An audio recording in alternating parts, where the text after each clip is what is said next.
11 prime ವಿಶೇಷ ಬುಲೆಟಿನ್ಗೆ ಸ್ವಾಗತ. ನಾನು ನಿಕೇಶ್ ಕೊಠಾರಿ.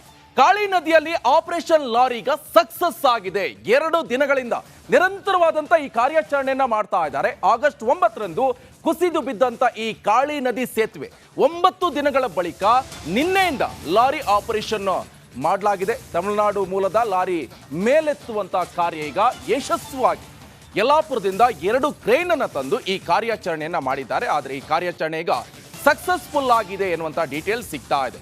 ಅವತ್ತು ನೋಡಿದ್ವಿ ನಾವು ಏನ್ ಆಯ್ತು ಅಂತ. ನೈಟ್ ಟೈಮ್ ಹೋಗ್ತಾ ಇರುವಂತಹ ಸಂದರ್ಭದಲ್ಲಿ ಏಕಾಏಕಿ ಈ ಸೇತುವೆ ಕುಸಿದು ಬಿದ್ದ ಪರಿಣಾಮ ಲಾರಿ ಚಾಲಕ ಸೇರಿ ಲಾರಿ ಗೂಡೆ ಆ ಒಂದು ನದಿಗೆ ಬಿದ್ದಿರುವಂಥದ್ದು, ಕಾಳಿ ನದಿಗೆ. ಅದಾದ ಕೂಡಲೇ ಇಮಿಡಿಯೇಟ್ ಆಗಿ ಆ ಲಾರಿ ಚಾಲಕ ಗ್ಲಾಸ್ ಅನ್ನ ಒಡೆದ್ಬಿಟ್ಟು ಮೇಲ್ಗಡೆ ಬಂದು ಕೂಗಾಡ್ಕೊಂಡ. ಆ ಸಂದರ್ಭದಲ್ಲಿ ಎಲ್ಲಿರುವಂತಹ ಬೀಟ್ ಪೊಲೀಸರು ಆತನನ್ನ ರಕ್ಷಣೆ ಮಾಡಿದ್ದಾರೆ. ಜೊತೆಗೆ ಸತತ 9 ದಿನಗಳ ನಂತರ ಈಗ ಲಾರಿ ಮೇಲೆತ್ತುವಂತ ಒಂದು ಕಾರ್ಯಾಚರಣೆ ಯಶಸ್ವಿ ಆಗಿದೆ. ಈ ಬಗ್ಗೆ ಒಂದು ಗ್ರೌಂಡ್ ರಿಪೋರ್ಟ್ ಕೊಟ್ಟಿದ್ದಾರೆ ನನ್ನ ಕಲೀಗ್ ನಾಗೇಂದ್ರ ಬಾಬು. ಜೊತೆಗೆ ಅಲ್ಲಿರುವಂತಹ ಸ್ಥಳೀಯರನ್ನ ಹಾಗೆ ಆ ಕಾರ್ಯಾಚರಣೆಯಲ್ಲಿ ಭಾಗಿಯಾಗವರನ್ನ ಮಾತನಾಡಿಸಿದ್ದಾರೆ. ಬನ್ನಿ ಹಾಗಾದ್ರೆ ನೋಡ್ಕೊಂಡು ಬರೋಣ.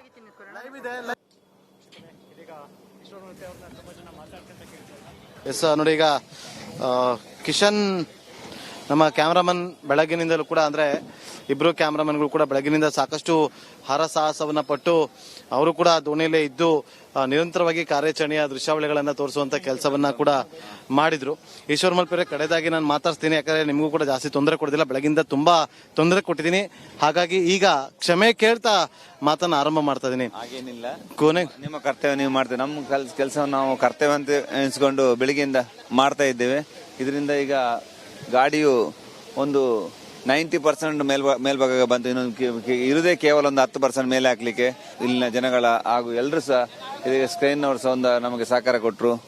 ಹಾಗೆ ಈ ಒಂದು ಕಾರ್ಯಾಚರಣೆ ಇವತ್ತು ಒಳ್ಳೆ ರೀತಿಯಾಗಿ ಮುಗೀತಂತ ನಾನು ಹೇಳಲಿಕ್ಕೆ ಇಷ್ಟಪಡ್ತಾ ಇದ್ದೀನಿ. ನಮ್ಮಿಂದ ಏನು ತೊಂದರೆ ಆಗಿಲ್ಲಲ್ಲ, ಇದರಿಂದ ನಿಮ್ಮಿಂದಾಗಿ ಒಳ್ಳೆ ಕೆಲಸ ಆಯ್ತು. ಯಾಕೆಂದ್ರೆ ಸಮಸ್ತ ಜನತೆಗೆ ಸಹ ಇಂಥ ಒಂದು ಲಾರಿಗಳು ಅವಘಡ ಆದಾಗ ಹೇಗೆ ತೆಗೆಯುವುದು, ಹೇಗೆ ಕಷ್ಟ ಇದೆ ಅಂತ ಈ ನಿಮ್ಮ ಚಾನೆಲ್ನ ವತಿಯಿಂದ ಎಲ್ರಿಗೂ ಸಹ ತಿಳಿಯಪಡಿಸಿದಿರಿ. ಇದರಿಂದ ಎಲ್ಲರೂ ಸಹ ಸ್ವಲ್ಪ ಜಾಗರೂಕತೆಯಿಂದ ಇರಬೇಕು. ಯಾಕಂದ್ರೆ ನೀರಿನ ಮೇಲ್ಭಾಗ ಹೋಗುವಾಗ ಯಾವ ಈ ತರ ಒಂದು ಅಡಚಣೆ ಆದಾಗ ಇಂಥ ಬ್ರಿಡ್ಜ್ಗಳು ಕಟ್ಟಾಗಿ ಬೀಳುವಾಗ ಅದಕ್ಕಿಂತ ಮುಂಚೆನೆ ನಾವು IRB ಅವರಿಗೆ ಒಂದು ಸೂಚನೆ ಕೊಟ್ಟು ಇಂಥ ಒಂದು ಬ್ರಿಡ್ಜ್ ಅನ್ನು ನಾವು ಒಂದು ಪರಿಶೀಲಿಸಬೇಕು. ಯಾಕಂದ್ರೆ ಈಗಾಗಲೇ ಇದು 41 ವರ್ಷದಲ್ಲಿ ಇದು ಕಟ್ಟಾಗಿ ಬಿತ್ತು. ಅದೊಂದು ನೋಡಿ, ರಾತ್ರಿ ಟೈಮಲ್ಲಿ ಆಗಿ ಇದೊಂದು ಗಾಡಿ ಒಂದು ಬಿತ್ತು. ಆದ್ರೆ ಇಲ್ಲಿನ ಗ್ರಾಮ ದೇವರು ಆಗ ಇಲ್ಲಿನ ಸಮಸ್ತರ ಒಂದು ಆಶೀರ್ವಾದದಿಂದ ಆ ಬಿದ್ದವರ ಮನೆಯವರನ್ನ ಒಂದು ಆಶೀರ್ವಾದದಿಂದ ಏನೂ ಆಗಿಲ್ಲ.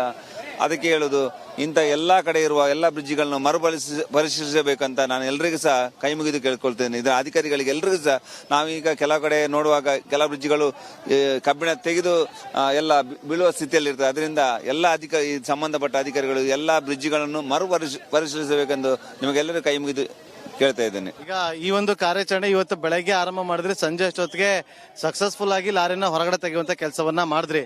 ಈಗ ಶಿರೂರಲ್ಲಿ ಹೇಗೆ ಅಂತ? ಶಿರೂರಲ್ಲಿ ನಾಳೆ ಬೆಳಿಗ್ಗೆ ನಾವು 9 ಗಂಟೆಗೆ ಶುರು ಮಾಡ್ತೇವೆ. ಮೊದಲನೇ ಕೆಳಗಡೆ ಇಂಥ ಸ್ಟ್ರೈನಲ್ಲಿ ಅಲ್ಲಿ ಕೆಳಗಡೆ ಇರುವ ಆಲದ ಮರವನ್ನು ಮೊದಲು ನಾವು ತೆಗಿತೇವೆ. ಆಲದ ಮರ ತೆಗೆದ ಮೇಲೆ ಅಲ್ಲಿ ನಮಗೆ ಅರ್ಜುನ್ ಗಾಡಿನ ರೋಪ್ಗಳು ಸಿಕ್ಕಿದೆ. ಆ ರೋಪ್ನ ಅಲ್ಲಿ ಅಡಿಭಾಗದಲ್ಲಿರುವ ಮಣ್ಣುಗಳನ್ನು ತೆಗೆಯುವ ಒಂದು ಪ್ರಯತ್ನದಲ್ಲಿ ನಾವು ಖಂಡಿತವಾಗಿ ಮಾಡ್ತೇವೆ. ಆ ಲಾರಿ ಸಿಕ್ಕಿದ ತಕ್ಷಣ ಆ ಅಡಿಭಾಗದಲ್ಲಿ ಅಲ್ಲಿ ಇಲ್ಲಿನ ಲೋಕಲ್ ಆದ ಜಗನ್ನಾಥ್ ಮತ್ತೆ ಲೋಕೇಶ್ ಅವರ ಮೃತದೇಹವನ್ನು ಹುಡುಕುವ ಒಂದು ಕಾರ್ಯಾಚರಣೆಯನ್ನು ಖಂಡಿತವಾಗಿ ಮಾಡ್ತೇವೆ ನಾವು. ನೋಡಿ, ಈಗ ಅಲ್ಲಿ ಲಾರಿಯನ್ನ ಕಂಪ್ಲೀಟ್ ಹೊರಗಡೆ ತೆಗೆದ್ರು. ಕಂಪ್ಲೀಟ್ ಆಗಿ ಲಾರಿ ರನ್ನಿಂಗ್ ಅಲ್ಲಿ ಇದ್ದಂತ ಹಿನ್ನೆಲೆಯಲ್ಲಿ ಅದು ಗೇರ್ ಇರುತ್ತೆ. ಸಾಮಾನ್ಯವಾಗಿ ರನ್ನಿಂಗ್ ಅಲ್ಲಿ ಇದ್ದಂತ ಲಾರಿ ನೋಡಿ, ಯಾಕಂದ್ರೆ ಚಕ್ರ ತಿರುಗ್ತಾ ಇಲ್ಲ. ಇನ್ನು ಹೇಳಿರಿ ಅಂತ ಹೇಳಿ ಎಲ್ಲಾ ಚಕ್ರವೂ ಕೂಡ ಈಗ ಹೊರಗಡೆ ಬಂದಿದೆ. ಎಲ್ಲವೂ ಕೂಡ ಕಂಪ್ಲೀಟ್ ಆಗಿ ಲಾರಿ ಹೊರಗಡೆ ಬಂದಿದೆ. ಈಶ್ವರ್ ಮಲ್ಪೆ ಅವರೇ, ಈ ಒಂದು ಕಾರ್ಯಾಚರಣೆಗೂ ಆ ಶಿರೂರಿನ ಕಾರ್ಯಾಚರಣೆಗೂ ಎಷ್ಟು ವ್ಯತ್ಯಾಸ ಇದೆ ನೋಡಿ. ಸ್ಟೇರಿಂಗ್ ನೋಡಿಸಿ, ಸ್ಟೇರಿಂಗ್ ತೋರಿಸಿ. ಈಗ ಒಳ್ಳೆ ರೀತಿಯ ಒಂದು ಕಾರ್ಯಾಚರಣೆ.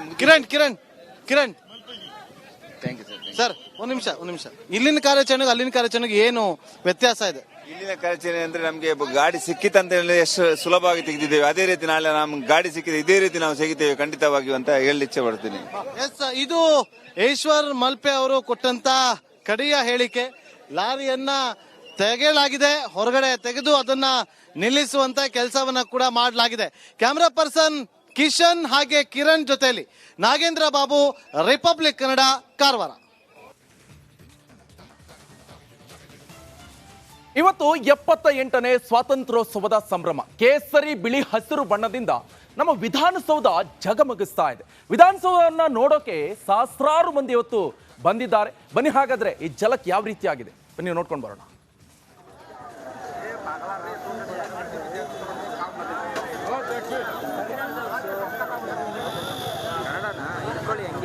ಕೂಡ ನೀವು ಗಮನಿಸ್ತಾ ಇರ್ಬೋದು ಯಾವ ರೀತಿಯಾಗಿ ಜಗಮಗಿಸ್ತಾ ಇದೆ ವಿಧಾನಸೌಧ ಅಂತ. ಅದನ್ನ ನೋಡೋಕೆ, ಅದನ್ನ ಕಣ್ತುಂಬಿಕೊಳ್ಳೋಕೆ ಸಹಸ್ರಾರು ಮಂದಿ ಬಂದಿದ್ದಾರೆ. ಸಾಮಾನ್ಯವಾಗಿ ದಿನನಿತ್ಯ ವಿಧಾನಸೌಧ ನೋಡೋಕೆ ಬರ್ತಾರೆ, ಆದರೆ ಇವತ್ತು ಸ್ಪೆಷಲ್ ಆಗಿರುತ್ತೆ. ಕಾರಣ ಸ್ವಾತಂತ್ರ್ಯೋತ್ಸವ ಸಂಭ್ರಮ ದಿನದಂದು ಲೈಟಿಂಗ್ಸ್ ಎಲ್ಲ ಹಾಕಿದ್ದಾರೆ, ಕೇಸರಿ ಬಿಳಿ ಹಸಿರು. ಅದು ನೋಡೋದೇ ಒಂಥರ ಚಂದ, ಆ ಸೊಬಗನ್ನ ನೋಡೋದೆ. ಯಾಕಂತ ಹೇಳಿದ್ರೆ ಈ ರಾತ್ರಿ ಸಮಯದಲ್ಲಿ ನೋಡ್ತಾ ಇದ್ರೆ ಎಷ್ಟು ಚೆನ್ನಾಗಿ ಕಾಣಿಸುತ್ತೆ ನೋಡಿ. ಕೇಸರಿ ಬಿಳಿ ಹಸಿರು ಬಣ್ಣದಿಂದ ಇವತ್ತು ವಿಧಾನಸೌಧ ಕಂಗೊಳಿಸ್ತಾ ಇರುವಂಥ ದೃಶ್ಯವನ್ನ ನೀವು ನೋಡ್ತಾ ಇದ್ದೀರಿ. ಇದು ವಿಧಾನಸೌಧ ದೃಶ್ಯ. ರಾತ್ರಿ ಸಮಯದಲ್ಲಿ ಸ್ವಾತಂತ್ರ್ಯೋತ್ಸವ ಸಂದರ್ಭದಲ್ಲಿ ಈ ಲೈಟಿಂಗ್ಸ್ಗಳಿಂದ ಅಲಂಕೃತಗೊಂಡಿರುವಂಥ ನಮ್ಮ ವಿಧಾನಸೌಧ ಯಾವ ರೀತಿಯಾಗಿ ಕಂಗೊಳಿಸ್ತಾ ಇದೆ ಅಂತ ನೀವು ನೋಡ್ತಾ ಇದ್ದೀರಿ.